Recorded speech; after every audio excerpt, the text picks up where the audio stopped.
Hoy vamos a hablar sobre los mexicas. Ellos se localizaron en el lago de Texcoco. Este lago de Texcoco estaba compuesto por 4 sublagos: el lago de Zumpango, lago de Xaltocan, el lago de Xochimilco y el lago de Chalco. Actualmente, en este lugar se encuentra la Ciudad de México. El lago de Xochimilco es la única parte del antiguo lago de Texcoco que sobrevive. Este lugar es un lugar turístico donde puedes pasear todavía en trajineras. Los aztecas se asentaron en este islote, es decir, esta isla dentro del lago, donde no había asentamientos. Ellos venían migrando del norte hacia el sur como un pueblo de una tribu semisalvaje. Alrededor de ellos había civilización: Teotihuacán, Coatlinchan, Chalco, etc. Cuando los aztecas llegan, se asientan en este islote donde nadie quería vivir, y es aquí donde fundan la gran ciudad de Tenochtitlán bajo ciertas teorías y bajo ciertos mitos y leyendas. Pero aún así le dieron una gran relevancia e identidad a nuestro pueblo mexicano. Vamos a encontrar en el Códice Butorini un poco sobre la historia de los aztecas. Ellos narran a través de estas pinturas, con algunas traducciones, que ellos salen de un lugar donde hay una dualidad. Lo observamos a una mujer y a un hombre que al unirse tienen 7 hijos, representados por 7 casas: 1, 2, 3, 4, 5, 6, y la más grande, la del centro, representada precisamente por los aztecas, como la tribu mayor. Ellos migran y salen de su lago, como lo indica aquí el códice, a través de estas huellas que representan viaje o recorrido. En el año 1 Piedra o 1 Pedernal, que en Europa corresponde al año 1116, ellos llegan a un cerro llamado Culhuacán, y es en este lugar donde su dios Huitzilopochtli les habla. Y aquí es donde el mito dice que les va a entregar un lugar donde crear su civilización, y tendrán que encontrar como señal a un águila parada sobre un nopal devorando a una serpiente. Con esa indicación, los aztecas continúan su migración y llegan a ciudades cerca de cerros como el Cerro de Coatepec. Aquí podemos observar que la representación de los cerros es esta imagen, y en la parte superior se menciona de dónde es ese lugar. Coatepec significa el Cerro de la Serpiente. Y en ese lugar se asientan los mexicas. Aquí vemos con claridad que son 4 varones los que se asientan. Recordemos que el número 4, desde la cosmovisión teotihuacana, representa los 4 puntos cardinales.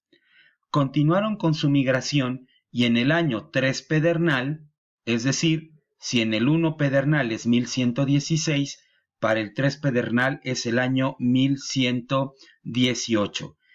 En este lugar, Tula, también llegaron y se asentaron y se quedaron a vivir.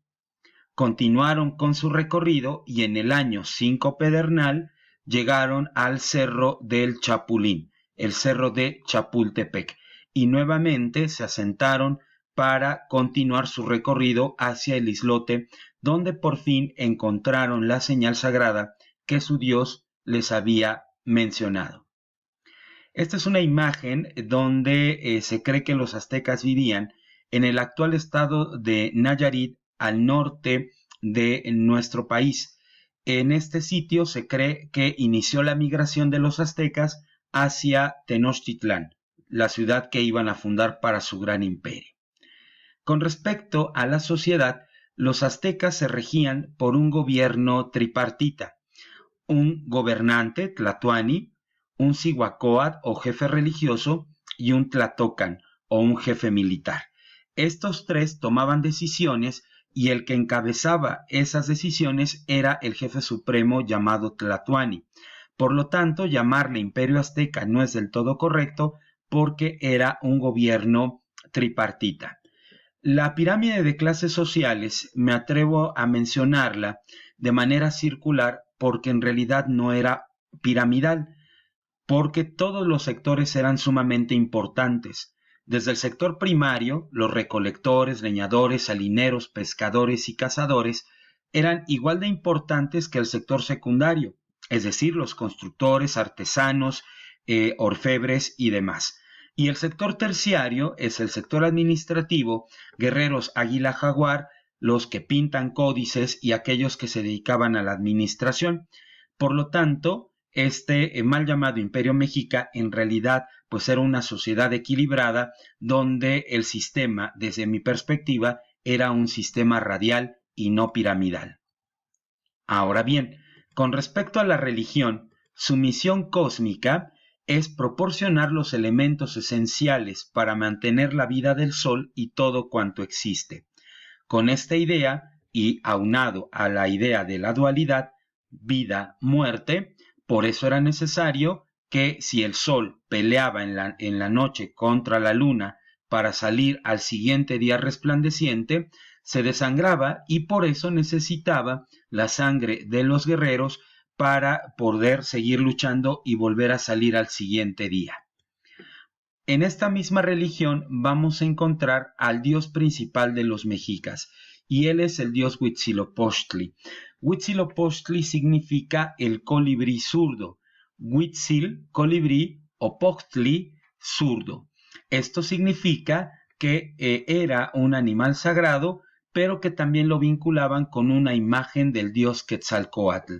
Este dios Quetzalcóatl, de origen teotihuacano, que los aztecas aprendieron durante su migración hasta llegar a fundar la ciudad de Tenochtitlán. Tenemos también a la diosa Coatlicue. La diosa Coatlicue es la diosa tierra de la cual nace el dios guerrero Huitzilopochtli. Como podemos observar, Coatlicue es una serpiente de 2 cabezas, la cual aquí observamos 4 manos que hacen alusión a los 4 puntos cardinales y la calavera como símbolo de la vida, pero también de la muerte. Y lo peculiar es que su falda es una falda de serpientes, pero sus pies son garras de águila. Aquí podemos ver en la Coatlicue una imagen también de la dualidad. Como dioses también tenemos a la luna, la Coyolxauhqui, que se trata de la imagen de una mujer guerrera.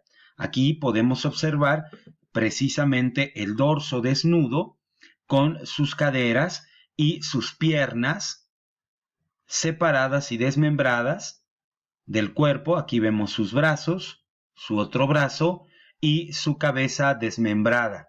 Es una mujer guerrera porque la vemos aquí con su señal de perforación y pintura en la cara, su penacho de flores, su perforación en las orejas, lo cual denotaba una mujer guerrera.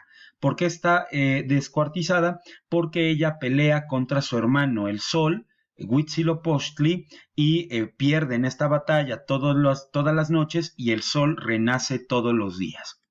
En esta siguiente imagen vemos a el dios del Sol representado en el calendario azteca o piedra del Sol, donde vemos a este dios guerrero saliendo precisamente de la tierra.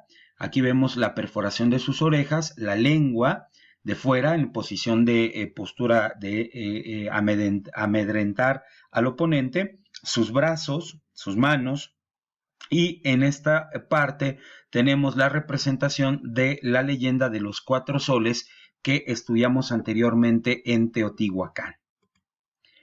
Como parte de esta cosmovisión tenemos que, desde luego, los puntos cardinales eran representados por estas figuras, estas iconografías, y aquí podemos denotar esta dualidad. El norte representado por una piedra, así representaban las piedras, y le llamaban el Tecpatl, el náhuatl, que representa el pedernal y es un simbolismo de la inmovilidad, es la región de los muertos. Al contrario, norte, sur. Tochtli, conejo, y representa la movilidad. Aquí tenemos una dualidad en el punto cardinal norte y en el punto cardinal sur. El lugar de los muertos, inmovilidad; el lugar de los vivos, la movilidad. Pero también tenemos una dualidad en los puntos cardinales. El este, que representa la masculinidad, en náhuatl este símbolo se llama acatl y representa una vara o caña. Y por el contrario, en el oeste, el color rojo, y este símbolo representa Kali, casa, y es la feminidad. Con esto tenemos que los 4 puntos cardinales evidentemente están representados en este concepto de dualidad también. En el mismo punto de la religión, tenemos que en su idea, ellos vivían en la tierra que llamaban Tlaticpac, pero también existía el cielo, u Omeyocan, pero también tenemos el inframundo, el Mictlán. Por lo tanto, en una línea vertical, así concebían el mundo, el supramundo, o Meyocan, el Tlaticpac, el mundo, y el inframundo, el Mictlán. Omeyocan estaba regido por un dios doble, un dios hombre-mujer, creador de todo, llamado Ometeotl. Ome significa dos, Teotl, fuerza creadora o Dios, es decir, el Dios doble, el Dios hombre-mujer que crea todo. Y tenía su subdivisión en el Ometecutli y la Omecihuatl. Ometecutli, el señor 2, Omecihuatl, la señora 2. Y a su vez tenían su contrario complementario en el inframundo, el Mictlantecutli, o señor del inframundo, y la Mictlancíhuatl, o señora del inframundo. Por eso importante este concepto de la dualidad.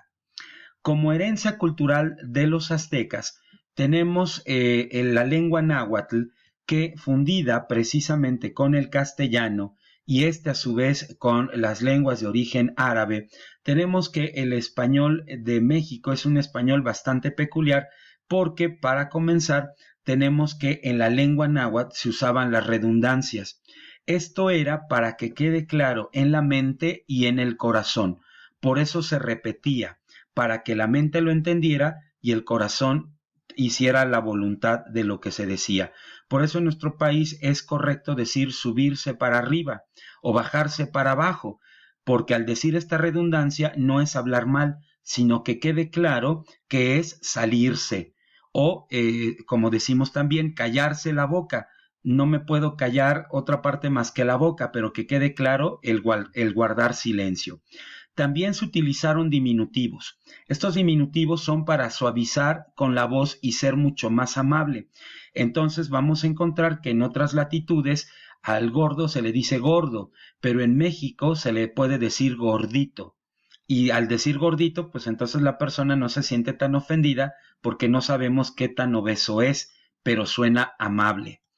También usamos el tono cantado a través precisamente del náhuatl, cuyos ejemplos veremos en algunos videos, y también hay conceptos duales, como poesía, que poesía se dice incuicatl inxochitl.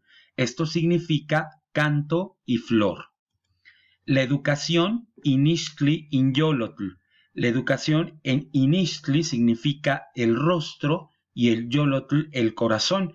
Entonces, darle educación a un niño era darle un rostro sabio y un corazón fuerte. Y finalmente, cuando vamos a escuchar de repente en algunas lecturas, cuando le dice un anciano a un niño, anda, recoge la palabra, significaba obedecer. Desde entonces, pues toda esta herencia cultural lo tenemos en nuestra misma lengua, el castellano, y por eso es muy particular y peculiar lo que hablamos en México. Por eso, cuando estamos frente a un problema, el mexicano no dice tengo un problema, dice tengo un problemita, mamá, estoy embarazada, ¿no? Tengo 9 meses de embarazo y tengo un problemita. Entonces, he ahí parte precisamente de esta herencia de origen náhuatl.